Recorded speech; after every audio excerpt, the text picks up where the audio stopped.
మాజీ క్రికెటర్ మొహమ్మద్ అజరుద్దీన్ ఇప్పుడు తెలంగాణలో క్యాబినెట్ మినిస్టర్. ఆయన ఈరోజు తెలంగాణ కాంగ్రెస్ ప్రభుత్వంలో క్యాబినెట్ మినిస్టర్గా ప్రమాణ స్వీకారం చేశారు. యాక్చువల్లీ ఒక క్యాబినెట్లో మినిస్టర్ అవ్వాలంటే ఎయిదర్ ఎమ్మెల్యే అయినా అయి ఉండాలి లేదా ఎమ్మెల్సీ అయినా అయి ఉండాలి. అయితే ఆయనకి గవర్నర్ కోటాలో ఎమ్మెల్సీకి ఇంకా గవర్నర్ సంతకం పెట్టలేదు. మన రాజ్యాంగంలో ఉన్న ప్రొవిజన్ ప్రకారం మినిస్టర్ అయిన తర్వాత 6 నెలల లోపల ఎమ్మెల్యేగా ఎలక్ట్ అవ్వచ్చు లేదా ఎమ్మెల్సీగా ఎలక్ట్ అవ్వచ్చు. సో ఆ ప్రొవిజన్ ద్వారా మొహమ్మద్ అజరుద్దీన్ గారు ఈరోజు ప్రమాణ స్వీకారం చేశారు. సో మొహమ్మద్ అజరుద్దీన్ గారితో కలిపి తెలంగాణలో 16 మంది మంత్రులు ఉన్నారు. 18 వరకు ఉండొచ్చు అనమాట. మనకు తెలుసు, ఎప్పుడైనా సరే చీఫ్ మినిస్టర్తో కలిపి టోటల్ మంత్రిత్వ శాఖలో మంత్రులు 15% ఆఫ్ స్టేట్ లెజిస్లేటివ్ అసెంబ్లీ సభ్యుల్లో సీఎంతో కలిపి మంత్రులు ఎంతమంది ఉన్నారంటే 15% అనమాట.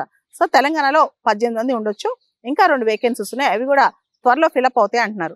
ఇక్కడ కనుక మనం గమనిస్తే మొహమ్మద్ అజరుద్దీన్ గారు 2023లో జూబ్లీ హిల్స్ నుంచి పోటీ చేసి ఓడిపోయారు. అయితే నవంబర్ 11 తారీఖున జూబ్లీ హిల్స్ కి మళ్ళా ఉప ఎన్నికలు రాబోతున్నాయి. దానికి సంబంధించి అక్కడ దాదాపు 1,00,000 మంది ఓటర్లు ముస్లింసే. ముస్లిం మైనారిటీని మెప్పించడానికి ఆయనకి కేబినెట్ మంత్రిత్వ హోదా ఇచ్చారని చెప్పి చాలా మంది అంటున్నారు.